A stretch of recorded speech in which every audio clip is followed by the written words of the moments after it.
protestantes, né? Que sempre vai ter alguma diferença.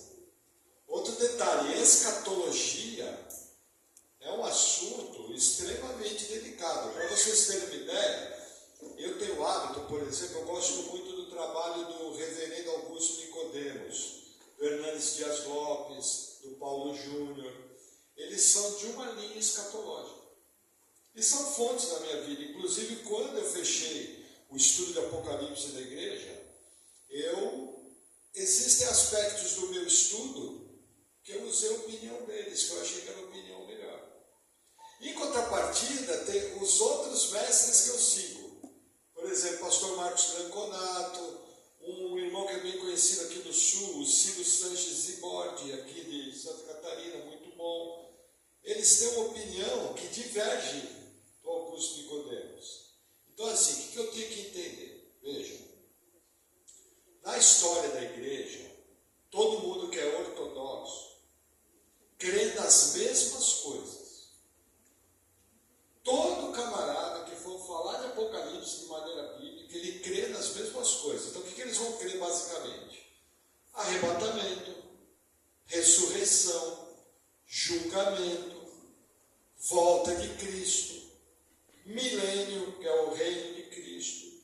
Então, assim, todo mundo crê nas mesmas coisas. O que vai mudar? E aonde que está a discussão? A ordem. Por exemplo, o arrebatamento, a discussão qual que é? Uns falam que o arrebatamento é antes da tribulação e apresentam uma série de tópicos. Outros falam que o arrebatamento é no fim da tribulação e também apresentam uma série de textos. Alguns falam que o arrebatamento é no meio e também apresentam muito. Eu, por exemplo, eu sou de uma quarta vertente que começou a surgir de uns 20 anos para cá. Mas para vocês terem uma ideia, a igreja que eu fui salvo, muito boa igreja, bons de palavra, eles criam o seguinte, que o arrebatamento era antes da tribulação e que apenas uma parte da igreja subia, a chamada doutrina do arrebatamento parcial. O que essa doutrina ensina? Só os crentes vencedores sobem no arrebatamento. O que é um crente vencedor? É um crente fervoroso na obra, uma testemunha fiel e alguém firme com Cristo, independente do que acontecer, esse sobe. Então eles ensinavam mais ou menos assim, olha gente, 80% da igreja fica. Tá? E eles tinham, tal, inclusive, tem alguns pontos fortes do estudo. Aí passou algum tempo, eu comecei a ver o seguinte, falei, peraí, mas o corpo de Cristo não pode ser dividido, porque se eu disser que o arrebatamento vai acontecer nessas duas etapas, qual é o problema que eu vou gerar? Que aí você começa a se fazer perguntas, né? Primeiro, na visão deles ia ter 2 arrebatamentos. Ao ter 2 arrebatamentos, eu teria que por 2 vezes o túmulo abrir e ressuscitar. E a pergunta é, peraí, mas qual a divisão disso? Então, quando você começa a fazer algumas perguntas, a sua teologia começa a ser desafiada. O Robson, tem algum pastor aqui? Amém. Veja, nós pastores temos que compreender o seguinte, nós somos responsáveis pelas vidas. No que eu entendo da Bíblia, vai ter uma fila. Quando você lê 1 Coríntios 3, que fala do tribunal de Cristo, ele fala o seguinte, cada um veja como edifica. Porque a base tem que ser Cristo. Então o que acontece? Cada palavra que nós ensinarmos, nós vamos dar conta. E hoje em dia se tem muito hábito seguinte, ó, eu penso assim e acabou. Mas a questão, para quem vai ensinar, não é, assim, meu irmão, não entenda mal. Às vezes eu dou umas cotoveladas, tá? É meu jeito, quem me conhece sabe, mas não é por mal. Eu sou super de boa, o Robson sabe. Mas assim, não importa o que você pense, importa o que a Bíblia diz. Se o que você pensa fecha com a Bíblia, você está pisando em terreno seguro. Então, quando a gente fala de escatologia, é muito importante também aquela frase, olha, irmão, parece que é assim. Porque existe divergência, tem gente que pensa de um jeito, tem gente que pensa de outro. Essa frase, escatologia, é muito boa. Por quê? Porque somos todos irmãos. Você pega um presbiteriano, ele acha que o arrebatamento é no fim da tribulação. Você pega um assembleano, nosso irmão, ele acha que é antes. Mas o dia que acontecer o arrebatamento, os dois vão subir. Porque eles são filhos de Deus. Então, assim, primeira coisa que eu queria colocar para vocês. Outro dia no canal da igreja, uma irmã, ela foi muito infeliz nos comentários. Ela quis começar a fazer um monte de correção na minha pregação. Mas assim, na maior. Na maior. Eu falei, nossa, eu precisava ter essa irmã como teóloga aqui que ia ajudar bastante. Mas daí eu olhei assim e falei, pobrezinha, porque ela não está entendendo que são visões escatológicas. E dentro da igreja do Senhor, existe liberdade em escatologia de ter mais de uma visão. Isso é muito importante. Então, assim, o que eu estou querendo dizer? Quando você vê alguém que pensa diferente de você, você já sabe para conversar. Não trabalhe com a pessoa para desmerecer ela, porque é escatologia. Escatologia é complicado. Por exemplo, quem já ouviu aquele texto, vou tentar relembrar o texto, 2 Tessalonicenses, onde Paulo fala que a manifestação do homem de iniquidade, algo o detém. Lembra? Existe algo detém até que seja manifesto. Gente, aquele texto é uma coisa séria. Por quê? Porque no próprio texto Paulo fala o seguinte, olha, vocês tessalonicenses, vocês sabem o que detém. Só que nós não sabemos. Porque atravessou a história, aquele ensinamento se perdeu. Quando eu fui pregar esse texto, nossa, olha, gastei horas. E a conclusão que eu cheguei é o seguinte, a melhor resposta é o que detém a manifestação do anticristo, é a soberania de Deus. Agora, qual é o objeto que ele vai usar? Não dá para saber, é especulação. Como eu quero fazer um estudo seguro, porque eu não sou bobo nem nada, vou responder para Deus. Então, joguei tudo nas costas da soberania. E está respondido. Então, isso é escatologia. Amém? Deixa eu abrir o meu notebook aqui. Eu sou pregador da moda antiga, tá? Então, para vocês terem uma ideia, eu tenho até um pouco de dificuldade com o microfone. Se quiser ficar usar sem. Não, tá bom. Eu preciso acostumar, porque estão querendo pôr o microfone para mim lá, entendeu? Então, eu preciso acostumar. Ó, o que eu marquei aqui mais? Tá. Veja, tem uma coisa importante. Os eventos do fim dos tempos, vamos falar fim dos tempos, que não é só Apocalipse. Quem começou a falar do fim dos tempos foram os profetas do Antigo Testamento. No Novo Testamento, Jesus é o primeiro a falar. E os principais textos escatológicos estão nos 3 evangelhos, Mateus, Marcos e Lucas. Depois disso, Paulo vai falar, João também vai falar, mas para vocês terem uma ideia, o evangelho foi escrito década de 60. O Apocalipse foi escrito década de 90. As cartas de João foram escritas década de 80. Então, quando você pega fim dos tempos, é um grande quebra-cabeça onde vai sendo adicionado informações. Agora, uma coisa importante eu entender, os eventos são amarrados. Tudo que eu vou falar sobre o final dos tempos, quando eu mexo numa peça, é como se fosse um vagão de trem. Se eu mexer no primeiro vagão, tudo que está amarrado naquele vagão, eu tenho que mexer junto. Então, quando eu falo que o arrebatamento é antes da tribulação, existe toda uma série de eventos que vão vir depois, que eu não tenho como fugir, porque está determinado pelo início da visão. Se eu falar que o arrebatamento é no fim, da mesma forma, todos os eventos estão amarrados. quê? Porque senão você vai fazer confusão, você vai misturar e a sua cabeça vai virar uma bagunça. E se a sua cabeça virar uma bagunça em relação ao final dos tempos, alguma coisa está errada. Por quê? Porque Apocalipse, a palavra Apocalipse quer dizer revelação. Então Deus, Ele não ia nos dar um livro chamado Revelação se não fosse para edificar a nossa vida. Ah, pastor, mas o Apocalipse tem símbolo. As parábolas de Mateus 25 têm símbolo. Sim, mas o símbolo dá para entender. Por exemplo, o que quer dizer? E viu um cavalo chamado morte.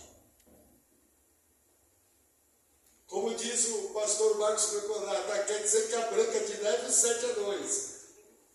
Sabe? Isso é o próprio símbolo. Agora, um símbolo ou outro, você tem que procurar na Bíblia. Aí entra o ministério das vestes. Então tem que entender. Veja, nós vamos ler hoje Mateus 24. Por incrível que pareça, Mateus 24 não é complicado. Agora, existe um problema. Quem aqui já assistiu Deixados para Trás e Arrebatamento? Gente, não é muito legal? Ó, para vocês terem uma ideia, o Robson sabe, eu fui vendedor de filme evangélico. Gente, Deixados para Trás, Arrebatamento, Ladrão da Noite. Eu devo estar assistindo umas 30 vezes. Os filmes são 10, é muito legal, é muito gostoso. Só que o que acontece? A igreja brasileira acha que a escatologia é o Deixados para Trás. Então, assim, para você entender no final dos tempos, a primeira coisa que eu vou pedir para você, durante essas 2 noites, limpa o teu conceito de Deixados para Trás. O que nós vamos fazer? Como bons leitores da Bíblia, nós vamos deixar a Bíblia falar conosco. O nosso ensino não tem que ser, eu não tenho que procurar texto e encaixar no texto o que eu penso. O caminho é o contrário. Eu tenho que ler o texto e dentro da interpretação eu tenho que deixar o texto falar comigo. Fazendo isso em cima de Mateus 24, a gente consegue responder 80% das dúvidas. Porque a narrativa de Jesus é precisa. A narrativa de Jesus é perfeita. O problema, ó, a primeira vez que eu vi alguém expor Mateus 24 da maneira que eu vou expor hoje, ó, eu só não queria bater no cara por causa que eu era crente. Eu saí da igreja conversando com a pobre da minha esposa. Imagina, ser esposa de estudioso bíblico, né? Com toda humildade, eu também não sou tudo isso. Ela que ouve tudo, ela é o meu relógio, sabe? A primeira que testa a doutrina lá em casa é ela, entendeu? E depois os meus filhos também. Eu falei, não, mas e aquele texto? Mas e aquele texto? Mas e aquele texto? Só que daí passou uma meia hora, eu falei, mas ele tem razão, ele falou lá e não forçou nada. E era um senhor de 86 anos, estudioso da Bíblia há mais de 7 décadas. E eu, o jaguara, que conhecia a Bíblia há 4, 5 anos. Então também a gente tem que saber respeitar, tem que saber, mas foi muito engraçado. Então, por exemplo, se eu falar algo que você não concorda hoje, fica tranquilo, é normal. Mas pelo menos para pensar. Por que ele está falando isso? Da onde que ele tirou essa ideia? Se você fizer isso, pode ser que aconteça com você o que aconteceu comigo. Eu fui aperfeiçoando a minha visão do final dos tempos. Hoje, quando eu ensino isso, a visão que eu tenho, eu creio que é a que deixa menos ponta solta.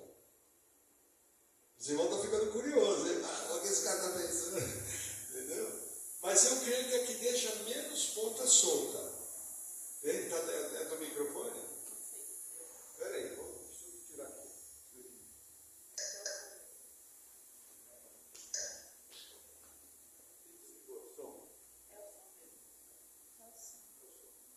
Vocês estão me ouvindo bem? Então vamos lá, vamos no Google. Lá na igreja só prego no Google. Eu sou o Boanerges, filho do trovão. Então me ouvindo bem? Tranquilo? Aqui tá. Não, a gente pega assim, pega, lá na igreja pega. Então vamos lá, vai. Outro detalhe, para mim continuar um pouco, veja. Ótimo, melhorou. Melhorou, nossa, ficou bom, viu? Veja o que acontece. Todas as visões têm uma particularidade. Isso é muito importante. Os eventos no final dos tempos, eles vão passar por uma aceleração. Independente da visão que eu tiver, o que nós vamos notar daqui para frente? Nós vamos notar um acelerar. A tendência da história bíblica é que vai acelerar. Então, por exemplo, quando você fala de guerra, vai aumentar. Quando você fala de pestes, vai aumentar. Hoje, por exemplo, a gente tem o problema da ideologia de gênero. Não está no texto de Mateus, mas no texto de Lucas, Lucas 21, quiser anotar aí, ó, os textos paralelos aqui são Marcos 13, Lucas 21, 1ª e 2ª Tessalonicenses. Isso aí são os principais. E você também pode ver ali, capítulo 9 de Daniel também é importante. Capítulo 7, 8 e 9 de Daniel são importantes. Okay? Então o que acontece? O Evangelho de Lucas fala que vai ser como tempos de Sodoma e Gomorra. O que caracterizava tempos de Sodoma e Gomorra? A prática da perversão sexual. O que nós temos visto? Quem é salvo aqui há mais de 20 anos percebe que essa questão da ideologia de gênero avançou um monte. Por quê? Porque os eventos vão acelerar. Agora, o que é importante? O importante é eu não ficar assustado quando eu vejo um evento acelerar. Vamos abrir a Bíblia aqui. Vamos abrir Mateus 24. Vou começar a pregar que eu já estou falando muito. Eu não falo besteira. Deixa a Bíblia falar com a gente. Depois eu vou abrir para perguntas, tá? Por favor.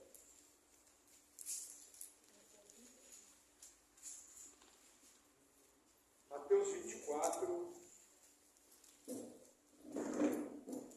diz assim.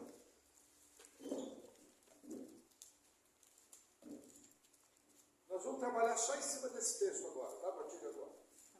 Mateus 24, versículo 1 fala o seguinte: quando Jesus ia saindo do templo, aproximaram-se dele os seus discípulos para lhe mostrar a estrutura do templo. Jesus, porém, lhes disse: não vedes tudo isso? Em verdade vos digo que não ficará aqui pedra sobre pedra que não seja derrubada. Qual é a cena aqui? Olha que interessante. Jesus está nos seus últimos dias. Esse daqui é um dos principais sermões que Jesus vai dar. Ele está na sua última semana. Essa daqui é a semana derradeira da vida de Jesus. E momentos antes, dentro do templo, Jesus teve um diálogo fortíssimo com os fariseus. Olha que interessante, volta um pouquinho, capítulo 23, versículo 37, dá uma olhada. Olha lá. Jerusalém, Jerusalém, que mata os profetas e apedreja os que lhe são enviados. Quantas vezes quis eu ajuntar os teus filhos, como a galinha ajunta os seus pintos debaixo das asas, e tu não quiseste. Eis que a vossa casa vos é deixada deserta, porque eu vos digo que desde agora não me vereis mais, até que digais: bendito que vem em nome do Senhor. O que acontece? Jesus aqui fala da rejeição dos judeus. Em consequência disso, veio o juízo, adiantando que juízo que foi esse? A destruição do templo, que vai acontecer aqui aproximadamente 40 anos depois, e o povo vai ser levado cativo para todas as nações, vai ficar muito pouca gente na terra. E aí os discípulos, depois daquele diálogo pesado, eles saem conversando potoca, falando: nossa, olha que pedra bonita, olha que pedra legal. Gente, o templo deveria ser uma das 7 maravilhas do mundo antigo. Não foi, porque o mundo é antissemita. O mundo é anti-judaico. E nós vemos isso voltar hoje. Para vocês terem uma ideia, a gente chama aquela terra de uma maneira errada de Palestina. Aquela terra não é Palestina. Palestina, porque ela não pertence aos palestinos. Aquela terra, o nosso Deus, deu para o povo judeu. O nome daquele lugar é Israel. Eu estou tentando tirar do meu vocabulário essa palavra, Palestina, porque não é deles. Deus prometeu para Abraão, Deus prometeu para a descendência, é dos judeus. Então esse ambiente antissemita permanece até hoje, mas a gente vê Jesus aqui falando, olha, vocês rejeitaram Cristo, a consequência vai vir. O templo levou 46 anos para ser reformado. Então, alguns dizem que o templo da época de Jesus era mais bonito que o templo de Salomão. Hoje, aonde sobrou é aquele muro das lamentações. Sabe que os judeus ficam tudo assim? Aquele muro, a pedra fundamental dele pesa 600 toneladas. Para vocês terem uma ideia, é o muro de arrimo, que nem esse aqui de estacionamento. Aquele muro enorme é igual a esse muro de estacionamento. Agora imagina o tamanho do templo. E Jesus tinha acabado de falar, olha, a casa de vocês vai ficar deserta. Dando uma profecia. E aí os apóstolos aí conversando, nossa, que bonito, não sei o que. Jesus fala, é o seguinte, vai ser tudo destruído. Não vai restar pedra sobre pedra. E aí a narrativa continua, versículo 3. E estando assentado no Monte das Oliveiras, chegaram-se a ele os seus discípulos, em particular, dizendo, dize-nos, quando serão essas coisas? E que sinal haverá da tua vinda e do fim do mundo? E Jesus respondendo, disse-lhes, acautelai-vos, que ninguém vos engane. Olha que interessante, os discípulos fazem 3 perguntas. E Jesus vai responder as 3 perguntas. Só que a primeira afirmação que Jesus fala, olha, ninguém vos engane. Por quê? Porque é muito fácil, escatologia, tem engano. Vou dar um exemplo. Tem algum adventista aqui? Veja, a seita dos adventistas. Em 1844, um irmão chamado Miller falou que Jesus ia voltar. Eles venderam as casas, destruíram vidas. A seita dos testemunhas de Jeová, ela também faz com que as pessoas desvirtuem. Tem algum católico? Agora o pessoal pegou spoiler. A seita católico-romana, irmãos, catolicismo romano é uma seita. Pode ser salvo lá? Pode, porque ensina as 9 doutrinas principais. Mas eu creio que não permanece. É duro falar, é duro. Mas nós estamos tudo aqui em casa, podemos até falar um pouco mal, né? Entendeu? Mas o que acontece? Jesus falou, gente, cuidado com o engano. Cuidado quando você vê no jornal, ó, estourou uma nova guerra. Nós vamos ver o que Jesus fala. Estourou uma nova guerra com Israel, não se preocupe. Está escrito há 2000 anos. Tem que ser assim. O que a gente faz? Começa a procurar profecia, Isaías, Jeremias, Daniel.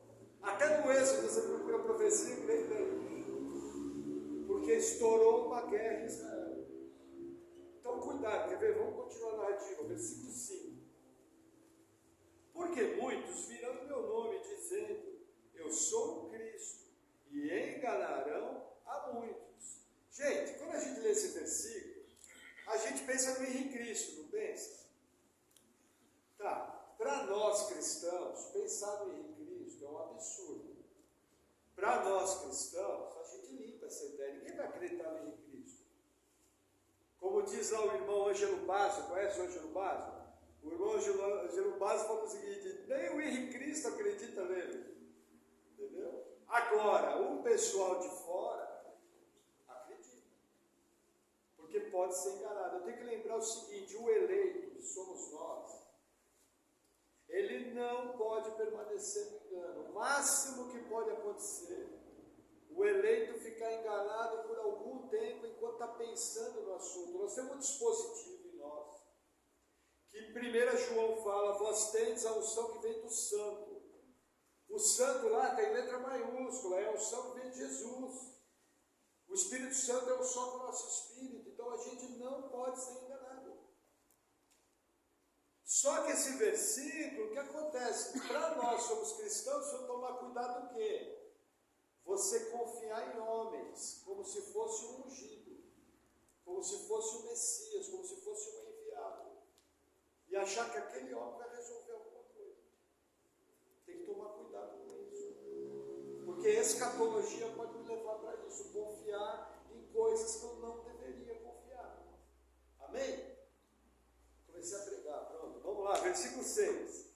E ouvireis de guerras, de rumores de guerras. Olhai, não vos assusteis, porque é lícito que isso tudo aconteça, mas ainda não é o fim. Irmãos, quando isso aqui foi escrito, nós vivíamos a época da Pax Romana. Isso aqui foi escrito, foi narrado em volta do ano 30, foi escrito por volta do ano 60, depois de Cristo. Até o ano 180, no mundo mediterrâneo, não havia guerra. Jesus falar que ouvireis falar de guerra, rumores de guerra, é um absurdo. Um galileu, lá no interior da Judéia, um ilustre desconhecido. Os irmãos estão me entendendo? Falar que vai ouvir falar de guerra é profecia. Agora, o que Jesus fala? Não vos assusteis. Por exemplo, eu marquei os números aqui. Lembra que eu falei que vai acelerar? Olha que interessante os números que eu marquei aqui, a minha colinha. Por exemplo, século XVI, o século inteiro de guerra, morreu 1,5 milhão de pessoas. Século XVII, morreu em 100 anos 6 milhões. Século XVIII, 7 milhões. Século XIX, 19 milhões. Século XX, que é o século da ciência. Nós somos educados, nós temos filósofos, nós temos escolas. Só de guerra, morreu 109 milhões. Só os regimes comunistas, Stalin matou mais de 80 milhões. Mao Tse Tung na China matou mais de 60 milhões. Lembra que eu falei de acelerar? Nós estamos vendo essas acelerações. Faz 100 anos. Primeira Guerra Mundial já está completando 108 anos. Morreram 17 milhões só na Primeira Guerra Mundial. A gripe espanhola, um ano depois, matou 50 milhões. Faz 100 anos. Não vos assusteis, entendeu? Você tem que cuidar da sua família, você tem que cuidar da sua igreja, tem que cuidar do seu ministério, tem que trabalhar, tem que ganhar dinheiro, tem que evangelizar. Não vos assusteis. Liguei o jornal, estourou uma guerra. Opa, mais uma informação. Está cumprindo o que Jesus falou. Eu conheço irmãos que tudo que acontece de novo, o irmão sai fora da casinha. Gente, cuidado, não vos assusteis. Não vos assusteis. Calma. Existe uma promessa, Apocalipse 3,10. Porque guardaste a palavra da minha paciência. Em algumas traduções, a palavra da minha perseverança. Eis que vos guardarei da hora da provação que há de vir sobre o mundo todo. Existe uma promessa, Apocalipse 12. A mulher foi perseguida pelo diabo. Mas Deus guardou a mulher no deserto. Estou resumindo o texto para não ficar muito longo. Entendeu? Então é Deus que nos guarda. Não pode tocar um fio de cabelo nosso sem Deus autorizar. Amém? Vamos avançar mais um pouquinho. Versículo 7. Porquanto se levantará nação contra nação, reino contra reino, haverá fomes, pestes, terremotos e vários lugares. Veja, vou fazer uma pausa aqui. Nação contra nação aqui, a palavra nação aqui é étnicos, é etnia. Então isso daqui está muito ligado a distúrbios locais. O que a gente vê mais na TV? Distúrbio local. É o que mais acontece. Por que nossos irmãos cristãos estão morrendo no norte da África? Distúrbio local. Por que aqui na América Latina começou a ter perseguição religiosa contra cristão? Distúrbio local. Os narcotraficantes estão matando os pastores e estão matando os irmãos. Entendeu? É esse versículo aqui. Pestes. Gente, eu estava vendo um número. Só tuberculose. De 1850 a 1950 matou 1 bilhão de pessoas. Acho que ninguém sabia desse número. Eu não sabia. Gente, 1 bilhão é muita gente. Só a varíola, em 90 anos, matou 300 milhões. A gente que é mais velho, nós temos aquela marquinha aqui no braço, da vacina de varíola.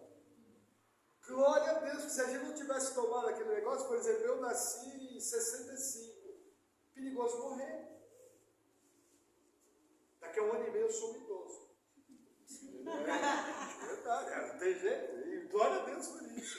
Então, essa questão de pestes vai aumentar. Por exemplo, a Covid, que tem uma série de discussões, 15 milhões. Vou te dar uma peste que diretamente não é peste. Saneamento básico, mata no mundo, por causa indireta, 4 milhões por ano. Na próxima década vão morrer 40 milhões de pessoas por causa de saneamento básico.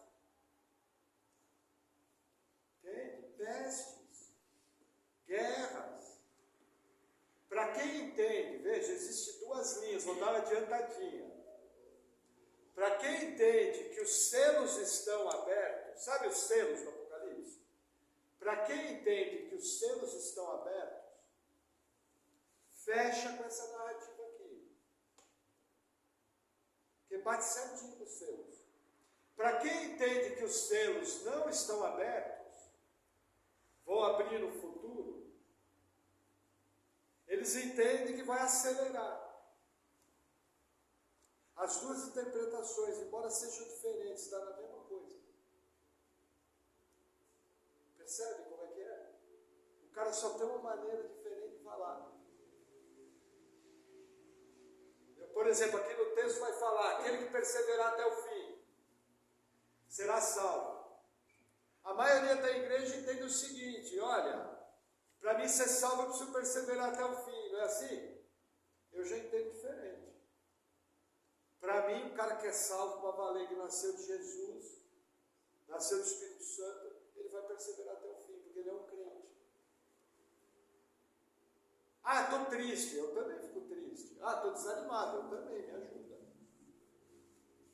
Mas eu pergunto, se eu chegar para você agora e falar, vamos sair da igreja, você vai querer? Não. Sabe por quê? Porque você é salvo. É simples assim. Amém? Amém.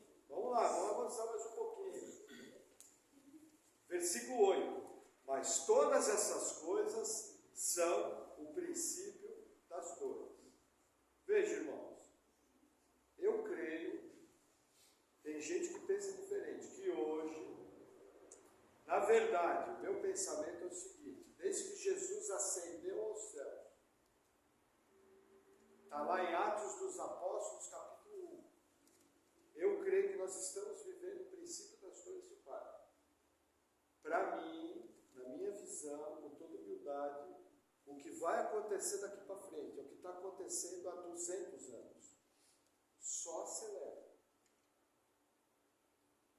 Por exemplo, terremotos. Século XX foi um século impressionante. A média anual de grandes terremotos no século XX era de 6, no máximo 7. Isso de 1900 a 1995. A partir de 95, a média subiu de grandes terremotos por ano, mais de 30. mais lembra da profecia do profeta Isaías, uma profecia de quase 3.000 anos, de que a terra cambalearia como um bêbado. A terra está cambaleando. Entendeu? E vou te falar, isso aí não é nada, porque Apocalipse 6, na sexta trombeta, o terremoto que vai ter lá vai aplanar as montanhas. Entendeu? Não sei se vocês sabem, no fundo do Oceano Atlântico tem uma linha de vulcão. Ela está toda ativa. Do hemisfério sul ao hemisfério norte. Eu às vezes falo alguma gíria, tá? Não me leve a mal, não. O Robson me conhece. O bagulho está fervendo. Não está? Mas isso aí é para quê? Isso aí é para nos mostrar o princípio das coisas está acelerando. É tempo de fazer a obra. É tempo de cuidar da igreja. É tempo de ensinar seus filhos. Vamos supor que nós vamos ter que passar pela tribulação. Vamos supor. Vocês vão me dar um voto de confiança. Concorda que você tem que treinar seu filho para a perseguição. Eu estava vendo o testemunho do maior pastor de Cuba, eu não lembro o nome dele agora. Quando o assassino do Che Guevara e o assassino do Fidel Castro pegaram ele, eles puseram a mulher dele na frente dele e falaram: se você não negar Jesus, nós vamos matar ela. Eles executaram ela como se fosse um cachorro. Mas antes de morrer, ela gritava para ele: não negue, Jesus é o nosso único tesouro.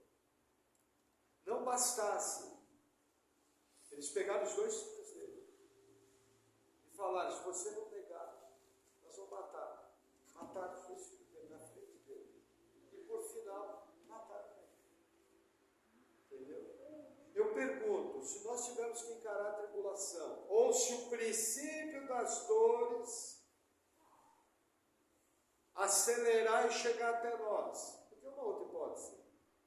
Você está preparando sua família para não negar Cristo? Quem conhece o pastor Paulo Júnior? Outro dia eu estava ouvindo o Paulo Júnior falar: essa ideia que eu estou falando não é minha, é dele. Entendeu? Mas ele está certo, a gente precisa preparar nossa família. Agora, se eu ficar assustado igual um maluco, eu não vou preparar nada, não vou fazer nada. O Robson me pediu, falou: vamos dar uma orientação para a igreja, o que fazer. Irmão, o que fazer? É tempo de ser crente. É tempo de ser filho com Deus. Esse é o tempo. Amém? Vamos avançar mais um pouquinho. Versículo 9. Eu vou ler um texto um pouco mais longo para ficar melhor. Senão nós vamos ficar aqui até 3 da manhã. Então, vos hão de entregar para seres atormentados, e matar-vos-ão, e sereis odiados de todas as nações por causa do meu nome. Nesse tempo, muitos serão escandalizados, e trair-se-ão uns aos outros, e uns aos outros se odiarão. Olha que interessante, eu acabei de falar da perseguição. Agora, o termo escandalizar aqui, esse verbo é escandalizo, quer dizer tropeçar. Nós interpretamos escandalizar assim: nossa, eu vi o irmão tomando vinho, escandalizei. Não é isso que o verbo está falando. Escandalizar é tropeçar. O que a Bíblia está falando? Que no meio da igreja vai ter gente que vai voltar para trás, vai ter gente que vai tropeçar na fé, vai ter gente que vai apostatar. Não vou discutir aqui se o nascido de novo pode abandonar a fé ou não. São várias opiniões. Mas o que eu entendo é o seguinte: quando eu leio carta aos Hebreus é claro: gente, não volta para o judaísmo, senão vocês estão fora. Se lá está escrito isso, eu falo: meu irmão, se cuida. Que bom ser nascido de novo, que bom ser firme com Cristo, mas existe uma série de textos na Bíblia que fala para você permanecer no fé. Se o texto da Bíblia fala para você perseverar, o que você tem que fazer? Só que agora eu vou contar uma coisa para vocês, vão dar risada. Eu sou calvinista. E calvinista acredita na segurança de salvação. Nossa, pastor, não entendi. É simples. Se a Bíblia manda você perseverar, o que você tem que fazer? Se a Bíblia manda você conservar a sua fé, o que você tem que fazer? O problema é que a turma quer mudar a Bíblia. Não, mas irmão, não sei o que. Ah, meu irmão, para com isso. Vamos cuidar da nossa fé. Vamos ficar de pé. Vamos correr atrás do que tem que correr. Não é isso? Amém? Olha o pastor pregando de novo. Vamos lá. Versículo 11. E surgirão muitos falsos profetas, enganarão a muitos. E por se multiplicar a iniquidade, o amor de muitos esfriará. Mas aquele que perseverar até o fim, esse será salvo. Olha que interessante. No mesmo capítulo, vai falar 3 vezes de falso profeta. Aprende uma regra teológica. Quando você vê um assunto ser falado mais de 2 vezes no mesmo capítulo, é uma ênfase. O escritor bíblico, inspirado pelo Espírito Santo, não colocou ali à toa. Na outra passagem nós vamos ver que tem um agravante para nós crentes. Mas 3 textos. Se está falando isso, abre o olho.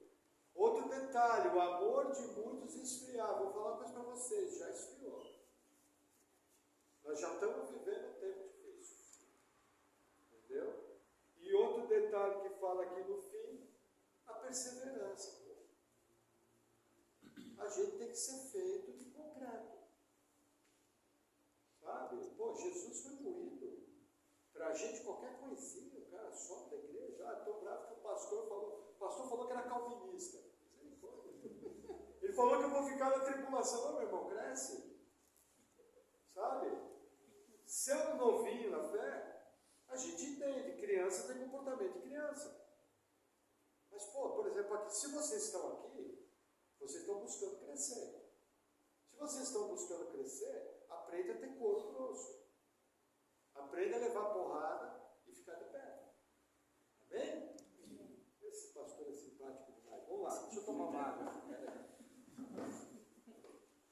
Olha, isso aqui é bonito. Obrigado, né? Que legal. 43, tá? Tá joia.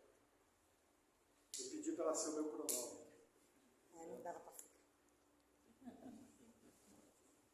Pastor, eu fui pregar a profecia das 70 semanas de Daniel. O Robson viu a palavra. E eu tenho tido por hábito, que eu falo mais que o homem da cobra. E eu tenho tido por hábito, tipo 50 minutos, 52, dá para falar muito. 1h17, misericórdia. Mas era um estudo, tiveram que pegar tudo. Só porque deu para escrever uma Bíblia de estudo depois. Foi bem engraçado. Deixa eu pegar aqui. Vamos seguir. Tá. Versículo 15. Quando, pois, versículo 14. E esse evangelho do reino será pregado em todo o mundo, em testemunho a todas as nações. E então virá o fim. Novamente, tá? A palavra nações aqui é etnias. O que é importante saber? Vamos pegar um número para vocês entenderem. Eu, inclusive, trabalho na sociedade bíblica mais antiga do mundo. Então, nós temos acesso a esse tipo de informação. O que acontece? Hoje no mundo, aproximadamente 9 milhões de pessoas. Para vocês terem uma ideia, que tem acesso à Bíblia inteira, nós já estamos chegando nos 6 bilhões. Olha que bênção. Que tem o Novo Testamento inteiro, nós estamos chegando em 1 bilhão. Que tem os Evangelhos traduzidos, nós estamos em torno de 800 milhões. E se a gente somar porções da Bíblia isoladas, nós temos aí mais uns 400 milhões de pessoas. Tudo isso junto dá mais de 8 bilhões de pessoas com acesso à informação do Evangelho. interessante. Estava ouvindo o pastor Luiz Saião falar, que é uma referência boa, Luiz Saião. Muito bom esse pastor, bem equilibrado, sem preconceito. Sabe respeitar o meio pentecostal, o meio tradicional. Luiz Saião, muito legal. Assim, cada um tem uma maneira de ver. Eu não tenho dificuldade nenhuma com o pentecostal, não tenho dificuldade nenhuma com o tradicional, procuro me dar bem com todo mundo. E entender que vão haver diferenças, senão a gente deixa de ser protestante. Viramos tudo católico. Quando for tudo igual, é tudo católico. Concorda? Então, esse pastor é muito bom. E ele estava falando o seguinte: diz que uma tribo é ganha. Por exemplo, o interior da África, só tem floresta. Sem ninguém saber, a tribo sai e vai evangelizar a outra. Aí, aquela outra vai evangelizar a outra. Só que quando ela chega na outra, tem um camarada lá com o celular na mão e ele está ouvindo a BBN na língua dele. Sabe a BBN? Está ouvindo a BBN. Quer dizer, a internet, que a gente sabe que é uma ferramenta do diabo, está sendo uma ferramenta para a divulgação do Evangelho. Outro detalhe, sabe a inteligência artificial? Eu acho, opinião pessoal minha, não está na Bíblia, tá? Eu acho que quando o anticristo vier, ele vai implantar uma ditadura tecnológica. E a ferramenta que ele vai usar para essa ditadura tecnológica é uma espécie de inteligência artificial. Por quê? Porque o anticristo não tem os atributos de Deus. Ele não é onisciente. Ele não é onipresente. E ele não é onipotente. A tecnologia, toda essa rede de satélites, de antenas, vai oferecer oportunidade. E eu creio que a ferramenta natural é alguma espécie de inteligência artificial. Mas olha que interessante. Essa inteligência artificial, que eu acho que vai ser usada pelo capeta, que nós vamos usar para traduzir a Bíblia naquelas línguas difíceis. Gente, um missionário, pode perguntar a pessoa da Jocum. Quando você chega numa cultura nova, é 10 anos só para adaptar com a cultura. Com a inteligência artificial, nós vamos abreviar tempo. Ah, é do capeta, deixa o capeta ficar endemoniado. Vamos pregar a Bíblia. Não é verdade? O que eu estou mostrando para vocês? Esse versículo nunca foi tão perto de ser cumprido. Lembra que eu falei que os sinais vão acelerar? Não precisa ser nenhum gênio. Não precisa ser nenhum teólogo para ver que nós estamos acelerando. É um fato. Nossa, pastor, então eu não vou casar, não vai ter filho. Ô, irmão, misericórdia.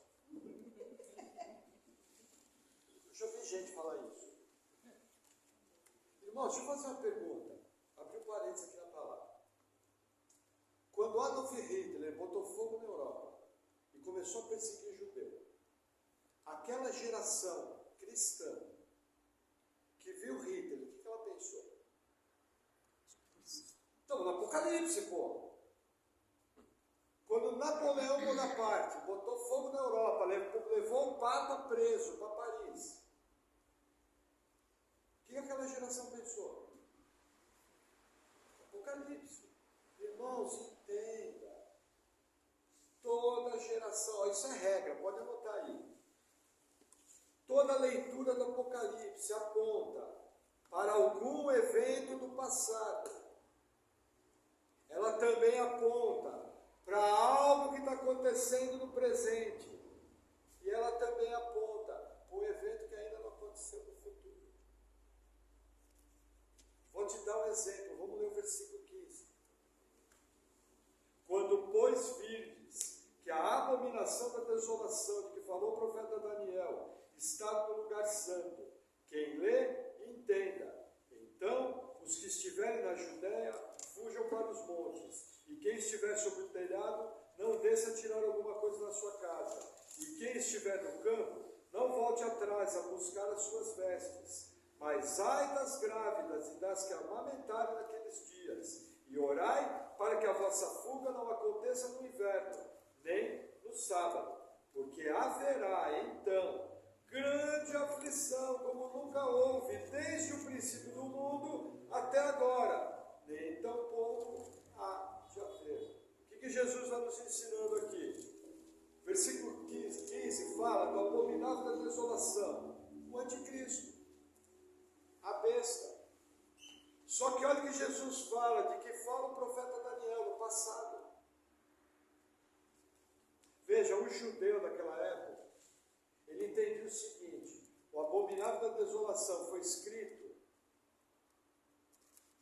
por volta do ano 500. Em 170 a.C. veio um general chamado Antíoco Epifânio e moeu Jerusalém. Matou mais de 60 mil judeus. Imolou um porco dentro do templo. Enfileirou os sacerdotes e falou: ó, quem não comer da carne do porco vai morrer agora. E matava fio de espada. Quando o judeu viu o abominável da desolação, na época de Jesus, ele achava que já tinha se cumprido. Foi Antíoco, passado. Só que aí Jesus, o nosso Deus, nos dá uma profecia. Ele fala: quando vocês virem futuro. Mas olha que interessante. Na narrativa de Lucas, ele vai falar: quando vocês virem Jerusalém cercada de exércitos. Vai mandar fugir também. O Marechal Tito, imperador romano, filho do imperador romano, aproximadamente 40 anos depois aqui, também cumpriu parcialmente a profecia. Presente. Então eu olho Antíoco Epifânio no passado. Eu olho Nero César, que matou Paulo, que matou Pedro. Presente, aqui pro livro. Olho o Marechal Tito. Presente. Aí eu olho Napoleão Bonaparte. Futuro. Só que nós estamos olhando lá na frente. Porque para nós, veja, agora que a gente está lendo Apocalipse, a gente já sabe de tudo. Ficou mais fácil. Por exemplo, se eu chegasse para você e falava: olha, vou voltar a guardar sábado em Jerusalém. Se eu falasse isso para você em 1920, você ia falar: meu, você está maluco. Como vão voltar a guardar sábado? Hoje é lei nacional. Você vai a Israel, o sábado é o domingo deles. Fecha tudo. Só que para mim está mais fácil. Porque hoje eu sei que Jerusalém foi fundada de novo. Por exemplo, Deus fala: reunirei dentre todas as nações o meu povo e os trarei a Sião. Eu tenho um livro que foi escrito em 1939. Um irmão que já faleceu, chamado Arthur Blaufield. Esse irmão Arthur escreve o seguinte: ele fala: irmãos, eu não sei de que maneira, mas de alguma forma Deus vai fazer com que Israel volte a existir como país. Aquele irmão escreveu isso em 1939. Mal sabia ele que menos de uma década depois, através do voto de um brasileiro, Oswaldo Aranha, abençoarei os que te abençoarem, amaldiçoarei os que te abençoarem. Israel foi plantada como nação e essa profecia se cumpriu. Por exemplo, estou abrindo um parênteses aqui, já vou voltar para o texto. Livro do profeta Daniel. O saber se multiplicará e muitos viajarão de um lado para o outro. Alguém já viu esse texto? Daniel 12. Veja, quando Jesus viajava naquela época, ele ia levar ao mesmo tempo que Napoleão Bonaparte, quase 2000 anos depois. Ia levar ao mesmo tempo que o Dom Pedro I, quando foi lá o grito do Ipiranga. Entendeu? Esse irmão, o Arthur Blaufield, no livro dele escreve: irmãos, eu não sei de que forma, mas as viagens de navio e as viagens de avião vão aumentar. Hoje, se eu e o Robson quiser pular lá, vamos almoçar lá em São Paulo, vamos, é só ter dinheiro. Você vai lá, paga, vai, volta.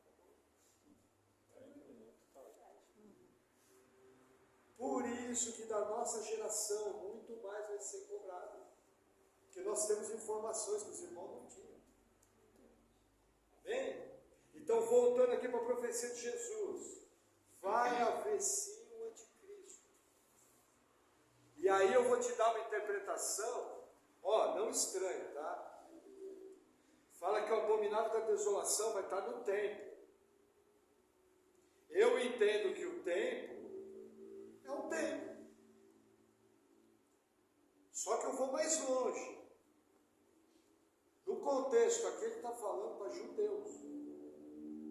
Então eu entendo que de alguma maneira o templo vai ser reconstruído. Eu acho isso. Para vocês terem uma ideia, Jerusalém tem o Instituto do Templo. É um dos poucos museus do mundo que só mostra o futuro. Eles estão com tudo pronto. Aí você pergunta, eles estão com o candelabro, com a arca, com a roupa dos sacerdotes, a mitra, tudo. Tudo. Aí você pergunta para os caras, mano, fala para mim, por que vocês estão com tudo isso aqui pronto? Não, porque assim que derem ordem de reconstruir o templo, é só a gente colocar tudo dentro. Está pronto.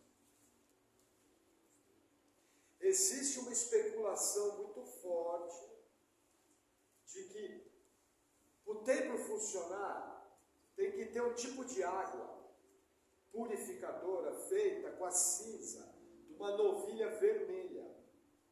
Essa novilha vermelha tem que ser perfeita, não pode ter nenhum pelinho. Existe um rumor muito forte, a gente fica meio cauteloso com isso, mas a gente sabe que vai cumprir. Eu tenho a vantagem que eu já trabalho sabendo que a profecia vai cumprir, então, filé. Mesmo que não for agora, na frente vai ser, que já tem 2 novilhas vermelhas prontinhas. Foi apresentado mês passado. Só que o tempo delas vence no segundo semestre desse ano. Sim. Quando passar o segundo semestre desse ano, elas não podem ser mais usadas. Mas voltando para o nosso assunto aqui, eu creio que vai ter um templo. Agora, olha que interessante. A planta do templo que eles querem fazer hoje, até shopping center tem. Tem café, tem shopping center. O problema é que o local do templo tem a mesquita Domo da Rocha, que é um dos 3 principais lugares sagrados do islamismo. E se eles mexerem na mesquita Domo da Rocha, eu imagino que os muçulmanos vão ficar bravos com os judeus.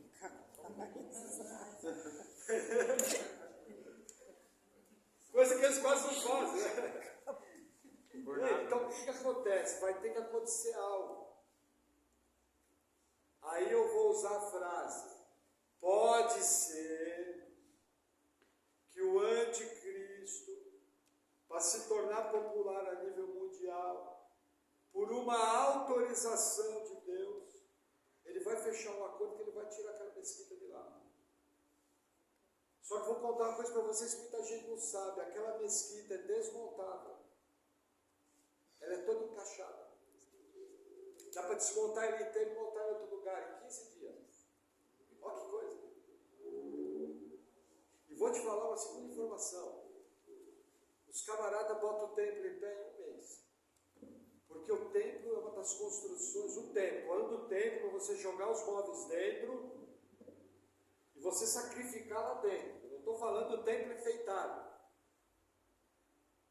Em 1 mês pré-moldado você bota o templo.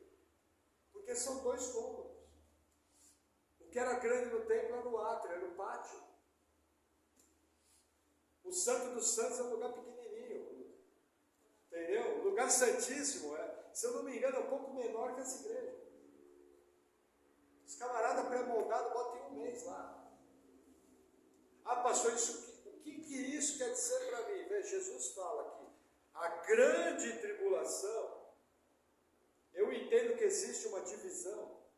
Eu vou ter um período que é tribulação, eu vou ter um período que é grande tribulação. Um é a onça bebendo água, que é a grande tribulação. O outro é bem mais maneiro. Que inclusive pode ser que vão dizer paz e segurança. Lá em Tessalonicenses, Paulo fala, quando disserem paz e segurança, virá sobre eles repentina destruição. Pode ser. Existe uma grande chance que a primeira parte da tribulação seja uma época de paz, mas é um tipo de paz esquisita. Porque quando você estuda o livro de Daniel, capítulo 11, fala das guerras do anticristo. O pau vai quebrar. Quando o anticristo subir como líder, não vai ser uma unanimidade. Vai ter gente que vai se levantar contra ele. O Apocalipse fala que ele vai subir pelo poder de 10 reis, e 3 vão se rebelar contra. Então vai ter guerra.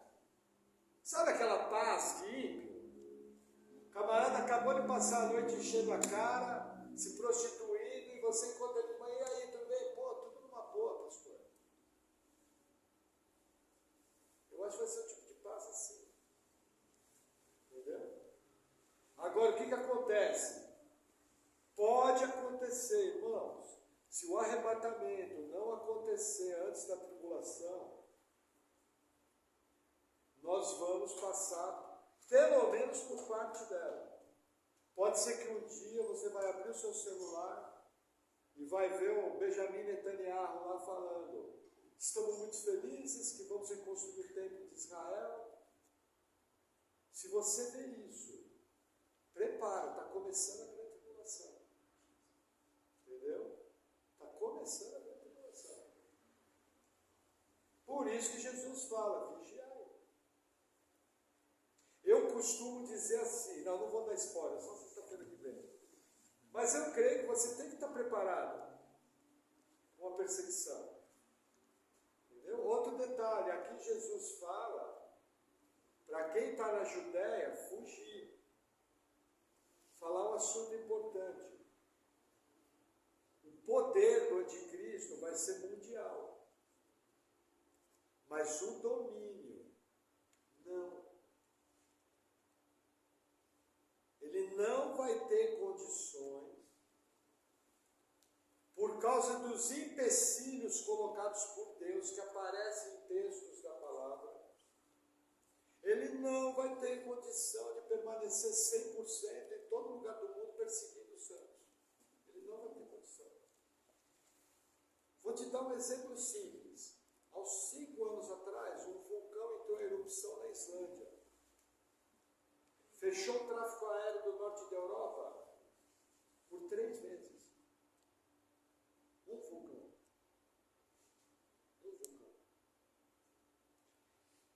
A minha linha de interpretação bíblica, eu sou da interpretação literal. Sempre que eu leio o texto, e dá para entender o texto, como ele está escrito, eu interpreto assim.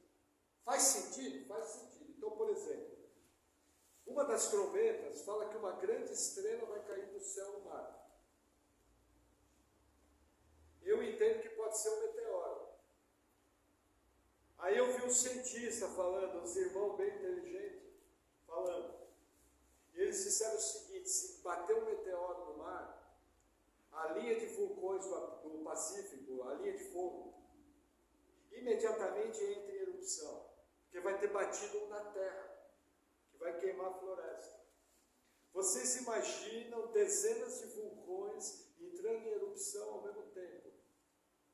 Será que o anticristo vai conseguir monitorar todo mundo? Entende o que eu estou falando? O poder é mundial, mas o domínio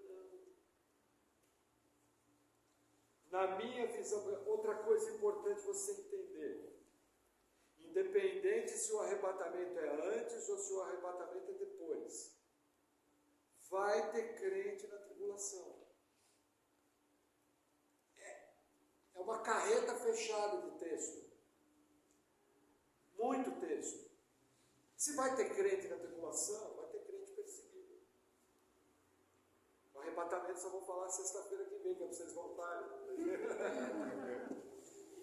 É que nem comprar voto, né? Dá uma sandália havaiana no primeiro turno. Na segunda. Não é assim? Então eu estava falando, a questão da perseguição. O pior lugar da perseguição vai ser a Judéia. Jeremias 30, se eu não me engano, ali a partir do versículo 7, fala da angústia de Jacó. o povo judeu vai sofrer muito na tribulação. O livro do profeta Daniel, o livro de Ezequiel, mostra muitos judeus sendo mortos, juntamente com a igreja. É do meu entendimento, e vários estudiosos melhores do que eu, que o olho da perseguição vai ser a Judéia, vai ser Israel. E lá eles vão ter que fugir mesmo. Só que é uma coisa importante, um ensino importante. Se nós tivermos que passar pela grande tribulação, vai haver regiões do Brasil que a perseguição vai ser pior. E vão haver regiões do Brasil que vai ser mais ameno. Pode ser que nós vamos ser obrigados a sair da nossa casa, nós vamos ser obrigados a congregar escondido, nós vamos ver irmãos nossos serem presos. Talvez alguns de nós, prestem atenção nessa frase. Essa frase não é muito falada hoje. Talvez alguns de nós vão receber o dom do martírio. Por que ninguém deu glória a Deus? Ó, eu vou falar para vocês porque ninguém deu glória a Deus, porque eu morro de medo de morrer. Eu tenho certeza da vida eterna, eu tenho confiança da vida eterna, mas não estou a fim de morrer. E enquanto estiver no meu alcance, se eu tiver que dar linha, vou dar linha. Se tiver que ajudar pessoas, vou catar pelo pescoço, sabe? Não vou deixar também ninguém para trás. Se tiver que ser preso, vou morrer tudo embolado lá. Mas vamos tentar. Mas o que acontece? Eu tenho que estar preparado para isso. Se for vontade do Senhor que a gente passe pela tribulação, alguns vão receber o dom do martírio. Gente, como é dom, é inexplicável. A pessoa morre cantando. Como já aconteceu na história. É dom. É dom. Deus vai escolher quem Ele vai dar esse dom. Quando eu olho para mim agora, eu falo, misericórdia, não sou eu, porque eu vou morrer. Nem eu quero, não. Você acorda de manhã e fala, nossa, hoje está bonito aqui. Você acorda assim, nossa, hoje está bom para morrer, hein? Você acorda assim. Não é assim? E eu imagino que aqui ninguém está afim de morrer. Mas o que eu estou querendo transmitir, nós temos que estar preparados para isso. Se Deus autorizar que seja dessa forma, nós temos que lembrar que todos os eventos do Apocalipse não são obra do acaso. Não existe acaso. Existe um Deus soberano que controla a história. Tudo que vai acontecer está na mão de Deus. Agora, esteja preparado. Que se a gente estiver aqui, nós vamos ver o anticristo ascender. E nós vamos ter que sair do nosso conforto. Lá na igreja eu tenho uma coisa. Fico indignado. Veja, a gente carrega uma Bíblia, temos liberdade de pregar, não tem ninguém com uma metralhadora ali na porta, e o cara fica fazendo conta, vai ir 2 vezes por semana na igreja. Misericórdia, está brincando comigo, né? Pô, meu irmão, você está fazendo conta de 2 vezes por semana na igreja de alguma coisa muito errada com a sua fé. Se você não aguenta pressão para a igreja agora, como é que vai ser nesse tempo aqui? Como é que vai ser quando as torres de parto acelerarem no nível e que você vai ver mais perseguição? Outro dia eu vi um menino na Índia, nossa, hindu é bacana, mataram um menino, irmão nosso, 12 anos de idade, na paulada e no chute. Piazinho não fez nada. Irmão nosso. Você fica revoltado de ver. Entendeu? E aí a gente fica fazendo conta aqui com a igreja. Não está brincando comigo? Eu fico indignado com essas coisas. Preciso segurar até para não chorar. Porque você olha assim e fala, pô, é brincadeira. Se eu não aguento a pressão de hoje, já estou chateado porque faltou dinheiro. Pô, meu irmão, capaz que você não vai comer. Ah, pastor, eu fujo para o mato. Eu sou montanhista. Olha, eu te dou todo o equipamento. E te dou uma semana. Provavelmente você não vai comer no bar. Vai só tomar água. Não é como você pensa. Não é assim. Pela misericórdia de Deus, se você for um piá arteiro, você vai pegar um estilingue e matar um passarinho. Pela misericórdia de Deus. Aí você vai ter aquele churrasco farto, 12 gramas. Não é? Gente, a gente já comeu passarinho, sabe? É uma coisinha, entendeu? Essa passagem fala disso. Bem, os irmãos me dão mais 10 minutinhos? Nossa, esse pastor fala demais. Vamos lá. Esse texto eu quero falar com vocês que é importante. Versículo 22. Se aqueles dias não fossem abreviados, nenhuma carne se salvaria. Mas por causa dos escolhidos, serão abreviados aqueles dias. Irmãos, não é que o dia vai ficar mais curto, tá? Isso é balela. É que Deus vai antecipar o fim da tribulação. Por causa de quê? Por causa dos eleitos. Somos nós. Entendeu? Porque não vai ser fácil a tribulação. É tempo como nunca houve. Então Deus, a sua soberania, já de antemão determinou que o tempo da tribulação vai ser encurtado por Ele. É o que está falando aqui. Porque tem irmão que fala assim, nossa, hoje não consegui nem jantar, Deus está abreviando os dias. Misericórdia, compra uma agenda. Ué, já tentou falar isso? A Ruth já deve ter visto muito. Aí vamos seguir. Então, se alguém vos disser, eis que o Cristo está aqui ou ali, não lhes dê crédito, porque surgirão falsos cristos e falsos profetas, e farão tão grandes sinais e prodígios, que, se possível fora, enganariam até os escolhidos.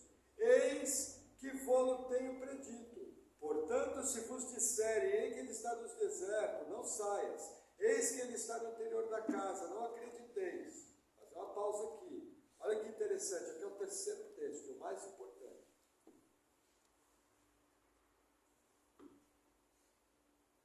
Não estranho que eu vou falar, que tem gente que escandaliza com isso. Tá? Olha o pastor usando o termo errado. Tem gente que fica assustado quando eu vou falar. Veja, terceira vez fala de falso Cristo. Só que aqui tem uma informação diferente. São pessoas fazendo milagres. E isso é muito importante, irmão. Primeira regra: você não avalia se uma igreja é bíblica se lá dentro acontecem milagres. Você avalia se uma igreja é bíblica se lá dentro é pregada a palavra do Senhor. Se aparecesse um pregador que reunisse bilhões de pessoas e fizesse descer fogo do céu, concorda que todo mundo vai achar que é de Deus? Sabe quem é esse pregador? Chama falso profeta. O falso profeta vai reunir a maior assembleia da história, porque o mundo todo vai após ele. E ele vai fazer chover fogo do céu. Pastor, o que o pastor está querendo dizer? Que o milagre é verdadeiro? Na grande maioria, sim. O pastor está me dizendo o quê? Eu estou dizendo que quando acontece um milagre, pode ter duas fontes. Ou o poder de Deus, ou o poder do engano.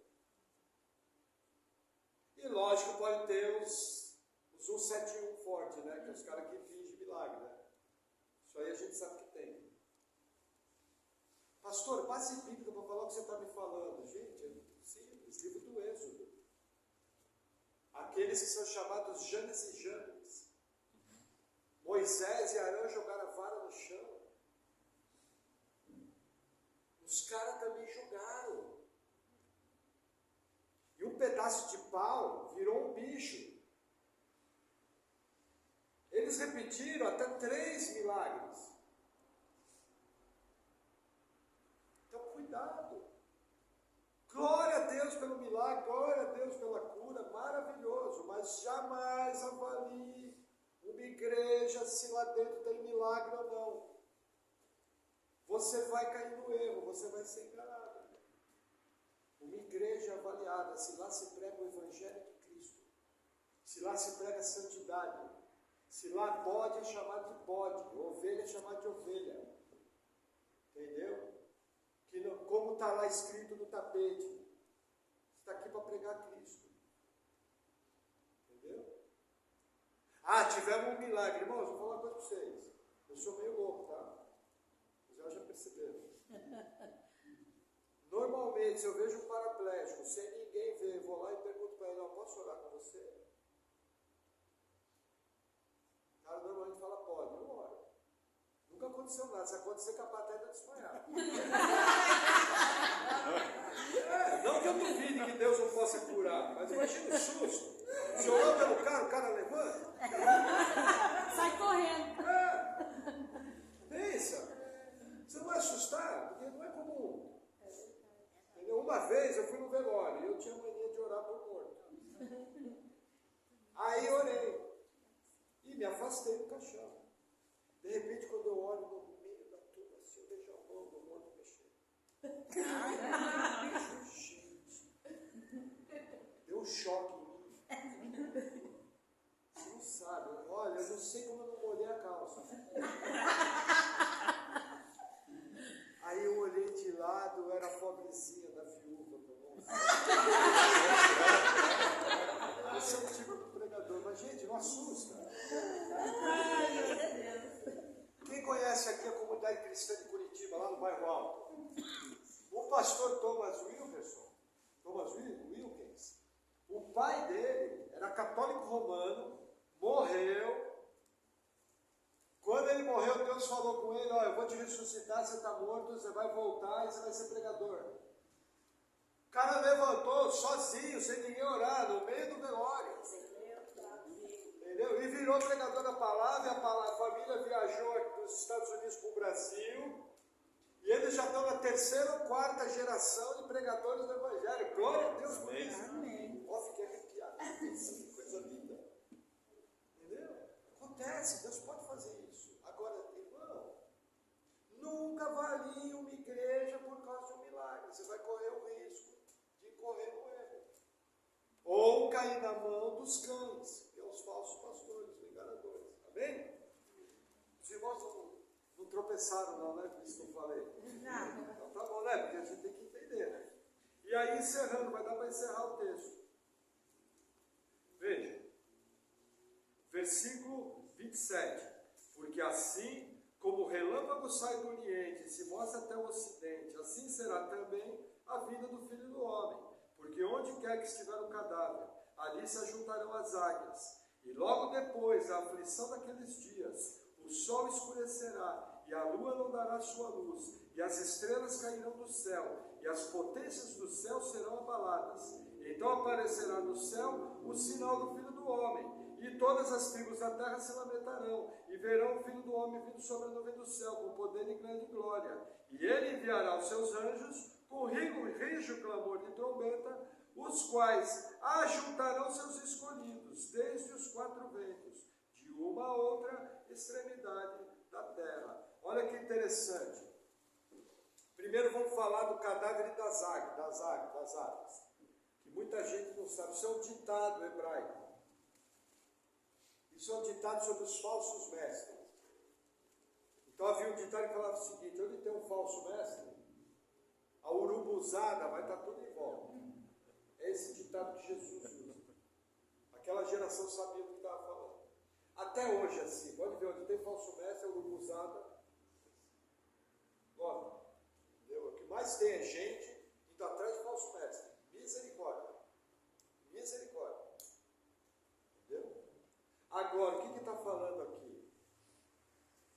Que quando Jesus vier, palavras dele, vai haver sinal claro. Eu não posso mudar o texto. Eu queria arrancar esse texto da Bíblia. Incomodava esse texto. E aquele velhinho de 86 anos perguntava para a gente: aonde que você está vendo o arrebatamento antes aqui? Eu não ia bater no irmão, tadinho, querido, 86 anos. É curioso.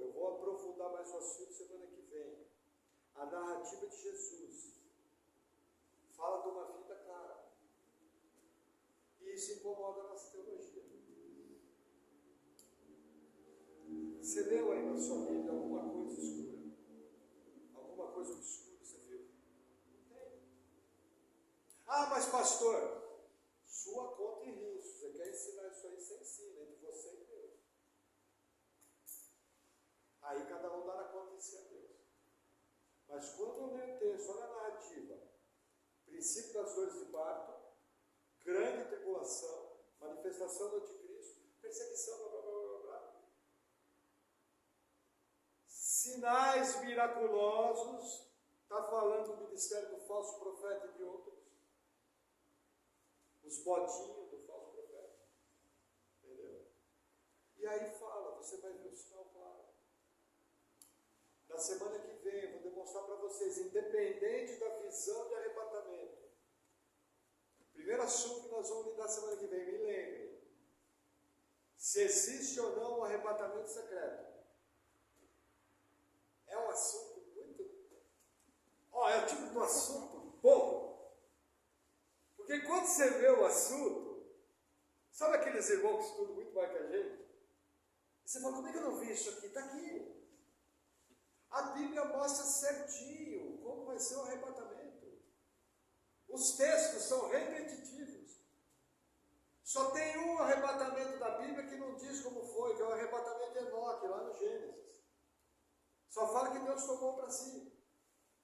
Os demais arrebatamentos, inclusive a cena da ascensão de Jesus, tem a descrição certinha na Bíblia. Entendeu? Nós vamos ver isso. Agora, uma informação que eu tenho que lhe dar. Quando a volta de Jesus vir, quando Jesus estiver pronto, chegando, vai haver um sinal claro no céu. Isso fecha com o sexto selo. Que os homens entram nas cavernas e falam o seguinte, parafraseando, nos guardais da ira do Cordeiro. Como é que eles sabiam que era a ira do Cordeiro? Concorda que emana no texto? Se o cara está falando dos livros da ira do Cordeiro, é porque eles sabiam, né? Então são informações que saltam. Entendeu? Mas o que eu queria mostrar hoje para vocês, que a narrativa é simples. A cronologia de Jesus é simples. Tudo que Jesus falou aqui está acontecendo. Nada está deixando de se cumprir. E está acelerando. Porque Jesus fala, deixa eu achar o ponto aqui. Esquecer, irmão. Versículo 32, o mais importante. Aprendei, pois, essa parábola da figueira. Quando já os seus ramos se tornam tenros e brotam folhas, sabeis que está próximo o verão. 33, o que nos interessa. Igualmente, quando virdes todas essas coisas, sabei que ele está próximo às portas. É o conjunto. O principal sinal é guerras acelerando, homossexualismo, perversão acelerando, violência, porque fala que será como nos dias de Noé, as guerras, o mundo balançando como um bêbado. É todos, são todos. E um outro texto importante, nós vamos correr semana que vem. Quem já ouviu o termo que Jesus vai vir como um ladrão? Olha que interessante, quando você lê atentamente, 1 Tessalonicenses 4 e 5, no 5, Jesus nos ensina que ele vai vir como um ladrão, não com a pai da igreja. Porque a igreja vai estar vigilante, porque a igreja não é das trevas. Nós vamos perceber o sinal, independente da visão do arrebatamento. Porque tem que ter se acelerar. Nós vamos ver. Entendeu? Se você é alguém que procura... eu entendo que existe batismo com o Espírito Santo. Entendo que existem as visões. Mas a Bíblia é clara. Paulo fala, enchei-vos do Espírito. Se Paulo fala enchei-vos do Espírito, é que existe uma segunda experiência na qual eu tenho participação. E qual que é que Paulo fala? Com salmos, cânticos espirituais, doutrina, oração, santiago, bota um caminhão de coisa. E Paulo nos desafia a nós nos enchermos do Espírito, porque o Espírito Santo já habita em nós. A Bíblia nos ensina que existe uma prática na qual eu me mantenho mais cheio do Espírito Santo. Lógico, não vai ser que nem o pastor Maurício, o pastor Robson, o nome do irmão? Como? Sidney, o pastor Sidney. Nós andamos 2 palmos no chão, a gente é pastor. Só levita, só. Mas, Aqui não. nós mesmo temos que se manter cheio do Espírito Santo, porque oscila. Mas o que eu estou querendo te dizer como uma aplicação prática, seu papel é buscar o Senhor. Seu papel é vigiar. Quando Jesus fala vigiai, o que ele está querendo dizer? Vamos abrir agora o Concílio Vaticano III. O que Jesus quer dizer com vigiai? Pô, você está mandando vigiar, que é para vigiar, pô. Vai dar para ver. Entendeu? Eu entendo que, olha, já estamos passadão do princípio das coisas do Pai. Passadão. Essa Covid aí foi só amostragem. Entendeu? E era isso que eu queria mostrar para vocês. Os demais detalhes nós vamos ver na sexta-feira que vem. Agora eu estou aberto para pergunta, espero que vocês tenham. Vai ser maior alegria. Se não, já abro outro texto.